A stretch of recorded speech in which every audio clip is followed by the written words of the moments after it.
শুরুতেই সকলকে Radhe Radhe and welcome to my channel ভাগাবন বাজ। আমি প্রদীপ পাবন তোমাদের সাথে।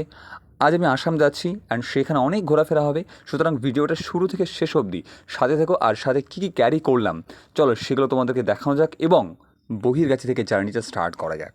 যা কিছু লাগবে সেগুলো আমি এক এক করে এখানে গুছিয়ে নিচ্ছি, যাতে নেক্সট টাইম ভুল ভ্রান্তি না হয়ে যায়।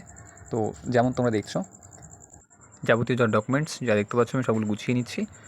অ্যান্ড লাস্ট অ্যান্ড ফাইনাল যেটা নেওয়ার, last but not the least, Shrimad Bhagavad Gita, যেটা ছাড়া আমি অসম্পূর্ণ। তো ফাইনালি আমার হয়ে গেছে, এবার completely back to ready. And এবার আগামীকাল যাওয়ার পালা। তো চলো আগামীকাল দেখা হচ্ছে তোমাদের সঙ্গে। ইতিমধ্যে ট্রেনও আমাদের বহিরগাছি স্টেশনে এসে পৌঁছে গেছে, এবার ট্রেনে ওঠার পালা। চলো ট্রেনে ওঠা যাক।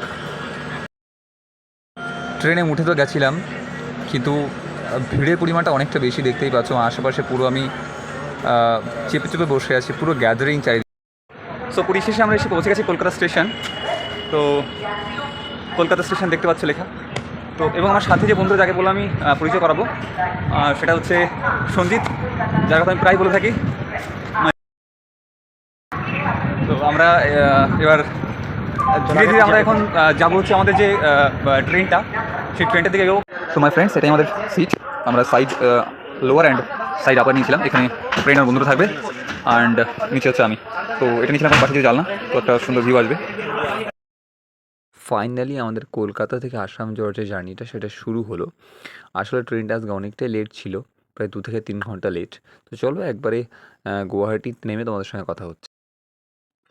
ইভেনচুয়ালি আমরা পৌঁছে গেলাম গুয়াহাটি স্টেশন অ্যান্ড এখান থেকে আমাদের আসল যে জার্নি সেটা শুরু হবে। তো বিষয়টা হলো, আমরা পৌঁছে তো গেছি এবার, কিন্তু এবার আমাদের এখন যেতে হবে হোটেলের দিকে যেতে হবে। প্রথমত কিছু খেতে হবে। তো চলো কিছু খেয়ে নেওয়া যাক, অ্যান্ড তারপর আমরা সার্চ করবো আমাদের হোটেল, যেখানে আমরা স্টে করবো, 2 দিন থাকতে আমাদের। তো চলো আপাতত আমরা খাওয়ার দিকে যাচ্ছি, তো বাকি কথা সেখানে কী হচ্ছে চলো টাটা। স্টেশনের পাশেই আমরা একটা সুন্দর হোটেল পেয়ে গেছিলাম, যেখান থেকে আমি এবং আমার বন্ধু 2 প্লেট ভেজ থালি অর্ডার করেছিলাম, কারণ যেহেতু নন ভেজটা আমি সবসময় বলি খেতে আমার ভালো লাগে। তো আমরা আমাদের খাওয়া দাওয়া শেষ করলাম। এবার আমরা আমাদের যে এক্সাম সেন্টার, আজ আমাদের যে এক্সাম সেন্টার, আমরা সেই এক্সাম সেন্টারে যাবো। ওটা খুঁজবো আমরা। তো ওটা খোঁজার পর তারপর আশেপাশে কোনো হোটেল নেবো, সেখানে স্টে করবো। তো ইভেন্চুয়ালি আমরা আমাদের যে এক্সামিনেশন সেন্টারটা, সেখানে আমরা পৌঁছে গেছি। আমার পুকুরে দেখতে পাচ্ছি পুরো বিল্ডিংটা, আমি দেখাচ্ছি একটুখানি। আমি দেখেছি এখন পুরো বিল্ডিংটা, সেখানে আমাদের এক্সাম হবে। দেখে মনে হচ্ছে একটা এক্সাম সেন্টার। তো যেমনটা আমি তোমাদেরকে বললাম যে এটাই আমাদের এক্সামিনেশন সেন্টার। এখান থেকে আমাদের এন্ট্রি দিতে হবে, এখান দিয়ে। আর উপরে যে আমাদের হলটা, এই যেটা সবশেষে অনেক খোঁজাখুঁজির পর আমরা একটা রুম আমরা খুঁজে পেয়েছিলাম, যেটা খুব চিপ রেটে পেয়েছিলাম। অ্যান্ড তোমরা অবভিয়াসলি কমেন্ট বক্সে জানিয়ে যে রুমটা অ্যাকচুয়ালি কেমন হয়েছে। আর এই রুমটার প্রাইস পড়েছে আমাদের 280 টাকা করে পার হেড। আমরা দুজন এখানে ছিলাম, 3 দিন আমরা এখানে ছিলাম। তো এটাই আমাদের রুম। থেকে আমরা একটুখানি মার্কেটে বেরিয়েছিলাম। এই গোটা যে গুয়াহাটি মার্কেটটা, যেটা আমরা যেখানে ছিলাম, এই বাজারটার নাম হচ্ছে ফাটাশিল বাজার। তো এই বাজারটাকে আমরা একটুখানি এক্সপ্লোর করার চেষ্টা করছিলাম। চারিদিকের সমস্ত দোকানপত্র তোমরা যেমন দেখতে পাচ্ছ, ফলের দোকান, বিভিন্ন রকমের ফাস্টফুডের দোকানও ছিল, অ্যান্ড আমাদের এক্সাম সেন্টার ছিল এখানটায়। আর এই যে ফলের দোকানটা, তো কমপ্লিট পুরো বাজারটাকে আমরা এক্সপ্লোর করেছিলাম। অ্যান্ড অবভিয়াসলি যদি বলি যে খুব সুন্দর লাগছিলো অ্যাকচুয়ালি রাতের এই আলোর যে ঝলকানি, সত্যি অসাধারণ একটা পরিবেশ অ্যান্ড খুব সুন্দর একটা অ্যাম্বিয়েন্স তৈরি হয়েছিল আমাদের এই আশেপাশের এরিয়াতে। তো আমরা আস্তে আস্তে এই ফলের দোকানগুলো ঘোরার পর হঠাৎই আমাদের চোখে পড়ে যায় সিঙাড়ার দোকান। তো আমরা ভাবলাম অবভিয়াসলি দুটো সিঙাড়া এখান থেকে খাওয়া যেতেই পারে চাটনি দিয়ে। তো আর যেহেতু আসামের সিঙাড়া খেতে কেমন হবে, তো একটু কিউরিয়াসলি ছিল। তো আমরা দুজনে দুটো সিঙাড়া আমরা অর্ডার করলাম, অ্যান্ড অবভিয়াসলি একটা আমার জন্য, একটা আমার বন্ধুর জন্য। অ্যান্ড বন্ধুকে আমি যখন জিজ্ঞাসা করেছিলাম যে সিঙাড়াটা ওর কেমন লাগছে, তো সিঙাড়াটা খাওয়ার পরে ও বেশ যে রিভিউটা দিল সেটা বলে খুব সুন্দর ছিল নাকি সিঙাড়াটা, অ্যান্ড সত্যি খুব ডিলিশিয়াস ছিল। তারপর কিছু মিষ্টির দোকানপত্র এখানে ছিল, যেমনটা তোমরা দেখতে পাচ্ছ। অ্যান্ড তারপরে সাডেনলি আমাদের কানে একটা সাউন্ড চলে আসে, অ্যান্ড সেখানে আমরা এগোতেই দেখি একটা মেলা মতো বসছে, এবং সেটা ছিল গণেশ চতুর্থী। তো আমরা মেলার মধ্যে দিয়ে এগোচ্ছিলাম। তো এগোতে এগোতে সামনেই সাডেনলি আমাদের চোখে পড়ে যায় একটা বিশাল বড় গণেশের মূর্তি, যেটা তোমরা এক্ষুনি দেখতে পাবে। অ্যান্ড সত্যি দারুণ লাগছিল এবং এখানে অনেক মানুষের সমাগম। সত্যি কথা বলতে এখানকার যে কালচারটা, এখানে বেঙ্গলি, এখানে আসামিজ, এখানে আন্ধ্রপ্রদেশের বেশ কিছু মানুষজন, প্রচুর মানুষের সমাগম এখানটায়। অ্যান্ড আগামীকাল আমাদের এক্সাম, অ্যান্ড তার জন্য আমাদের এখান থেকে এখন রিটার্ন করতে হবে। তো চলো আপাতত এখন আমরা রিটার্ন করি, অ্যান্ড তোমাদের সঙ্গে গিয়ে কথা হচ্ছে। অ্যান্ড আগামীকাল এক্সাম, তো একেবারে সেখানেই তোমাদের সাথে কথা হচ্ছে। চলো লেটস গো। আজকে আমরা এক্সাম শেষে এখানে যে বিখ্যাত একটা জায়গা, যারা এখানে এলে প্রায় যাবে বা যায়, সেটা হচ্ছে কামাখ্যা মন্দির। তো আমরা এখান থেকে আমরা কামাখ্যা মন্দিরে যাবো, বিখ্যাত। এবং তাহলে চলো আগে পরীক্ষাটা দিয়ে আসা যাক, তারপর তোমাদের সঙ্গে কথা হচ্ছে। চলো তাহলে রেডি হয়ে নেওয়া যাক, আমরা এক্ষুনি বেরিয়ে যাবো। তো সো ফাইনালি মাই ফ্রেন্ডস, আমরা রেডি হয়ে গেছি এবং কামাখ্যা মন্দিরের দিকে আমাদের জার্নিটা রীতিমতো শুরু হয়ে গেছে। আমরা পৌঁছে গেছি সেই কামাখ্যা, সব থেকে বিখ্যাত যে মন্দিরটা। তো সেখানে আমরা এসে পৌঁছে গেছি এবং যেমন করে তোমরা দেখতে পাচ্ছ দূরে, এখানে রয়েছে সেই রেপুটেটেড কামাখ্যা টেম্পল। তো ধীরে ধীরে আমরা ভেতর দিকে ঢুকবো। এবারে আস্তে আস্তে আমাদের উপরের দিকে ওঠার পালা। যেহেতু পায়ে হেঁটে আমরা অতটা দূর অবধি পৌঁছতে পারতাম না, সেহেতু আমরা একটা গাড়ি সাহারা নিয়েছিলাম এবং ধীরে ধীরে আমরা উপরের দিকে উঠছিলাম। কারণ কামাখ্যা যে টেম্পলটা, সে সম্পূর্ণ পাহাড় কেটে তৈরি করা এবং সেখান থেকে পায়ে হেঁটে অতটা ডিস্টেন্স পৌঁছানো কোনোরকমভাবে সম্ভব ছিল না আমাদের পক্ষে। তো যে কারণে আমরা গাড়ির সাহায্য নিয়ে আস্তে আস্তে আমরা উপরের দিকে উঠছিলাম এবং যত উপরে উঠছিলাম দৃশ্যটা না জানি ততটা অভূতপূর্ব হয়ে উঠছিল। যেমনটা তোমরা দেখতেই পাচ্ছ, চারিদিকে শুধু পাহাড়, জঙ্গলে ঘেরা রাস্তা, সব কিছু খুব সুন্দর দৃশ্য ছিল। আর কোনো গাড়িতে নয়, এবার ডিরেক্টলি আমাদেরকে পায়ে হেঁটে আমাদেরকে উপরের দিকে উঠতে হবে, কারণ মা ওপরে রয়েছেন। তো ফাইনালি আমরা পৌঁছে গেছি সেই বিখ্যাত কামাখ্যা যে মন্দিরটা, তোমাদেরকে এখন দেখাবো ঘুরে ঘুরে। তো চলো আস্তে আস্তে আমরা সামনের দিকে এগোবো। এবার ধীরে ধীরে আমাদেরকে উপরের দিকে উঠতে হবে, আর আমি যেমনটা বললাম যে এটা পাহাড় কেটে মন্দিরটা তৈরি করা।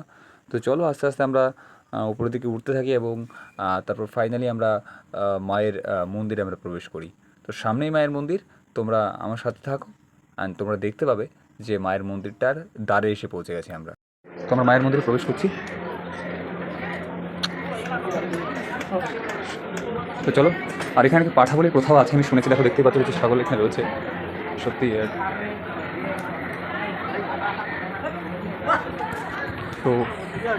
So that is the scenario of the entire Kamakya temple, and this is the Kamakya temple.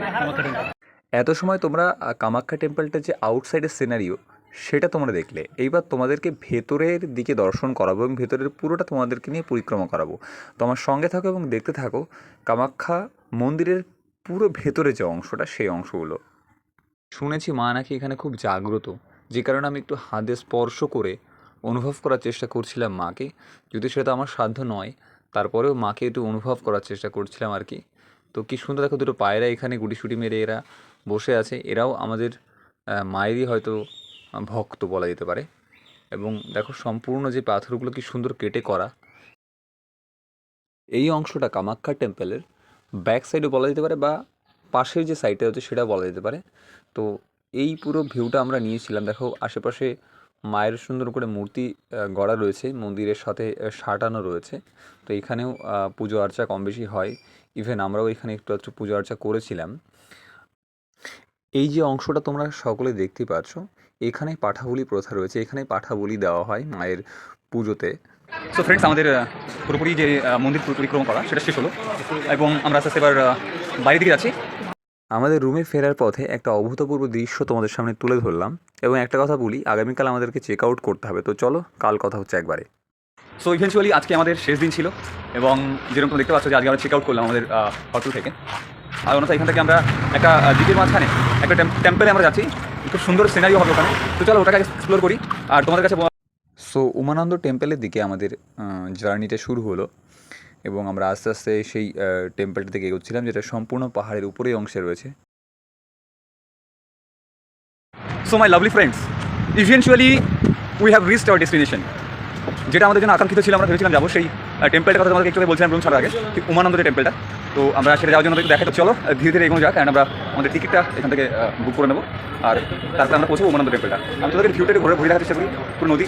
আর এই যে নদীটা তোমরা দেখতে পাচ্ছ, এটা ব্রহ্মপুত্র নদী, যেটা আমরা ভূগোলের একসময় পড়ছিলাম। তো সেই ব্রহ্মপুত্র নদীর বুক চিরে এই বোটটা এগিয়ে যাবে রিটার্ন। ঠিক আছে, সো আমাদের টিকিট নেওয়া কনফার্ম হয়ে গেছে, আর এটা গভর্নমেন্ট শিপ নিয়েছি ফলত, বা গভর্নমেন্ট ট্যুর এটা, যার ফলে আমাদের টিকিট একটু কমে এসছে। অ্যান্ড এখান থেকে এবার আমরা যাবো ডিরেক্টলি রাম।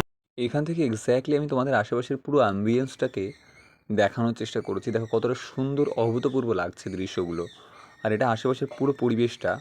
অ্যান্ড এই জায়গাটি ছিল ওয়েটিং রুম বলা যায়, যেখানে বসে আমরা অপেক্ষা করতে পারি যত সময় অবধি না বোটটা এসে পৌঁছচ্ছে। তো এখানে আমি একটু অপেক্ষা করলাম অ্যান্ড বোটটা আসার জন্য। অনেক প্রতীক্ষার শেষে বোটটা এসে পৌঁছে গেছে। এবার আমরা বোটে চড়বো অ্যান্ড সেই দৃশ্যটা তোমরা দেখবে। সো আমরা আমাদের যে বোটটা সেটা ইতিমধ্যে এসে পৌঁছে গেছে, ওই দেখতে পাচ্ছ। তো আমরা এবার আস্তে আস্তে আমরা এগোবো। তো চলো আমরা বোটের মধ্যে প্রবেশ করি।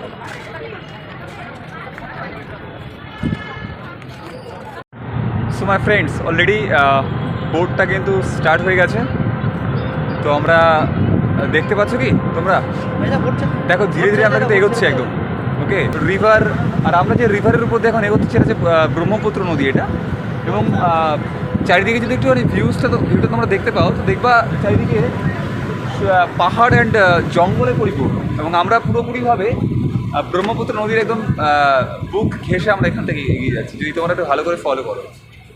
তো মানে কল্পনার বাইরে। হ্যাঁ, আর চলো একবারে আমরা ডিরেক্টলি তোমাদের সঙ্গে দেখা হচ্ছে উমানন্দ যে টেম্পলটা, সেই টেম্পলটাতে গিয়ে তোমাদের সঙ্গে আমাদের আমার কথা হচ্ছে। চলো ততক্ষণ তোমরা আমার সাথে। বোট তার আপন গতিতে সামনের দিকে এগিয়ে চলেছে। যতদূর চোখ যায় শুধুমাত্র কিছু কিছু দ্বীপ এবং কিছু পাহাড় এই দেখতে পাওয়া যায়। আর আমাদের বোটে অসংখ্য মানুষজন ছিল যারা উমানন্দ টেম্পলটার দিকে এগোচ্ছিল। তো সত্যি অভূতপূর্ব দৃশ্য এটা। এবার তোমরা দূরে একটা ছোট্ট দ্বীপ মতো দেখতে পাচ্ছ, যেটাকে আমি ফোকাস করার চেষ্টা করছি। এই যে দ্বীপটা তোমরা দেখলে, এই দ্বীপটাতে আমরা যাব। এখানে আমরা নামবো এবং এখান থেকে নেবে আমরা চলে যাব ডিরেক্টলি একদম পাহাড় কাটা অবস্থায়, মানে অর্থাৎ পাহাড়ের যে কেটে যে সিঁড়িগুলো বানানো হয়েছে সেই সিঁড়ি দিয়ে আমরা উপরে দিকে উঠবো। চলো যাওয়া যাক। থেকে নেমে গেছে এবং আমরা এখন যেখানে যাচ্ছি সেটা হচ্ছে উমানন্দ যে টেম্পলটা। তো সেই টেম্পলটা থেকে হচ্ছে, তাহলে তোমাদেরকেও আমরা মন্দিরটা দর্শন করাবো এবং আমাদের যে ভগবান যিনি আছেন এখানে তাকে দর্শন করাবো। তো সঙ্গে থাকো, আমি এগোচ্ছি আমাদের টেম্পলটা থেকে। সো এটাই যে সেই মন্দিরটা যেটার জন্য এতদিন ধরে আমরা আকাঙ্ক্ষিত ছিলাম, যেখানে আসবো। নদী পাড়ি দিয়ে আমরা এখানে এসেছি। তো এটা হচ্ছে আমাদের সেই মন্দিরটা। দেখো ভিউটা একবার দেখো। আমরা আস্তে আস্তে এগোচ্ছি সামনের দিকে। আমাদেরকে সিঁড়ি ভেঙে আমাদেরকে উপরে উঠতে হবে। তো চলো আস্তে আস্তে আমরা উপর দিকে উঠি। অ্যাকচুয়ালি এটা পুরো পাহাড়ি এরিয়া, তো এখানে আমাদেরকে এভাবে উঠতে হবে। তো আমরা সিঁড়ি বেয়ে উপরের দিকে এখন উঠছিলাম। সিঁড়ি বেয়ে উঠতে উঠতে আমাদের সত্যি কথা বলতে এতটাই কষ্ট হচ্ছিলো, সেটা কল্পনার অতীত। কারণ অনেকটা ডিস্টেন্স, অনেকটা দূরত্ব আমাদেরকে হেঁটে যেতে হচ্ছিলো। এখান থেকেও দেখো আমাদেরকে উপরে উঠতে হচ্ছিলো। তো আমরা আস্তে আস্তে উপরে দিকে উঠছিলাম। এবং যেহেতু ভগবানকে দেখতে এসেছি, কষ্ট তো একটু করতেই হবে, কিছু করার নেই। কারণ কথায় আছে কষ্ট না করলে কেষ্ট মেলে না। তো এটাই সেই মন্দিরটা, এটাই সেই উমানন্দ টেম্পল, যে ভিউটা তোমরা দেখছো। অ্যান্ড ভেতরেই আমাদের মহাদেব বিরাজমান। তো আমরা ভেতরে একটু দর্শন করলাম এবং তারপর আস্তে আস্তে নিচের দিকে নামছিলাম। তো সবশেষে আমরা মন্দির দর্শন করি আমরা এখন বোটের দিকে ফিরবো, কারণ এই বোটটা আবার 30 মিনিটের বেশি এখানে চলে না, 30 মিনিট বাদে। তো এগেইন আমরা বোটে ফিরছি আবার, কারণ বোটটা ছেড়ে দেবে ইতিমধ্যে, একটু আগে আমরা বললাম। তো দেখো আমরা সবাই বোটে এসে পৌঁছে গেছি। তো চলো গিয়ে সিট নিয়ে বসে রাখ, অ্যান্ড পরে আবার আসা যাবে। তো ইতিমধ্যে বোটটা ছেড়ে দিয়েছে এবং আমরা বোটে উঠে গেছি। আর বোট থেকে দেখো দ্বীপটাকে দেখতে এক্স্যাক্টলি এমনই লাগে, অ্যান্ড ভিউটা সত্যি খুব সুন্দর ছিল। তো যাই হোক, চলো আস্তে আস্তে আমাদের দেখা কমপ্লিট এবং আমরা এবার বাড়ির দিকে রওনা দেবো, কারণ আমাদের ট্রেন রয়েছে। তো একবারে চলো গুয়াহাটি স্টেশনে গিয়ে তোমাদের সঙ্গে দেখা হচ্ছে। তো সবশেষে আমরা গুয়াহাটি স্টেশন, যেখান থেকে আমাদের ট্রেনটা ছাড়বে, আমরা স্টেশনে এসে পৌঁছে গেছি। অ্যান্ড তার যে ভিউটা তোমরা দেখতেই পাচ্ছ চারিদিকে। তো এবার আমাদেরকে দায়িত্ব হচ্ছে কি, আমাদের এবার ট্রেনটা আমাদের দেখতে হবে, ট্রেন আমাদের কত নম্বর প্ল্যাটফর্মে দিয়েছে, আমাদের 1 নম্বর দিয়েছে। তো তোরা ডিরেক্ট আমরা 1 নম্বর প্ল্যাটফর্মটা খুঁজে নিই এবং সেখানটাতে আমরা আমাদের সিটটাকে দেখি। চলো চলো। আমরা স্টেশনে পৌঁছেও গেছি এবং আমাদের ট্রেনটা আর কিছুক্ষণ বাদে ছাড়বে। অ্যান্ড আমরা আমাদের যে সিট সেটাও খুঁজে পেয়ে গেছি। তো চলো একবারে বাড়িতে যাওয়া যাক, লেটস গো। ঘোরাঘুরি তো অনেকই হলো, এবার আমাকে তো বাড়িতে ফিরতাম। তো যাই হোক, তোমরা যারা এখনও এই মুহূর্তে আমার ভিডিওটা দেখছো, দ্যাটস মিন তোমরা শুরু থেকে শেষ পর্যন্ত আমার ভিডিওটা ওয়াচ করে নিয়েছো, অ্যান্ড তার জন্য তোমাদের সকলকে থ্যাংক ইউ গাইজ। সেকেন্ডলি যেটা বলার কি, যদি আমার ভিডিওটা তোমাদের ভালো লেগে থাকে কমেন্ট বক্সে ডেফিনেটলি জানিও। আর একটা কথা এখানে ইনক্লুড করে রাখি কি, আমি যেহেতু নতুন বর্তমান ইউটিউবে বা ইউটিউবের দুনিয়াতে আমি নতুন একজন না, তো হয়তো আমার এডিটিং বা সামথিং অনেক কিছু সমস্যা থাকতে পারে। তার জন্য আমি প্রথমে একটু সরি চেয়ে নেবো, বাট আমি চেষ্টা করবো ধীরে ধীরে ব্যাপারটা কারণ একটা ডেভেলপ করা যায় কিনা। বাট তার জন্য ডেফিনেটলি তোমাদের সাপোর্ট থাকাটা আমার কাছে অত্যন্ত অনিবার্য। তো আমি চাইবো তোমরা সকলে আমাকে একটু প্লিজ সাপোর্ট করো, আমাকে অনেকটা ভালোবাসা দাও, যাতে করে নেক্সট টাইম আরও ভালো ভালো ভিডিওস তোমাদের সামনে আমি নিয়ে আসতে পারি। তো আজকের মতো এখানেই সকলকে টাটা। তোমাদের সঙ্গে আবারও দেখা হচ্ছে নেক্সট পরবর্তী কোনো এক ব্লগে। তত সময় পর্যন্ত তোমরা অনেক ভালো থেকো, সুস্থ থেকো এবং প্রত্যেকের খেয়াল রেখো। অ্যান্ড রাধে রাধে।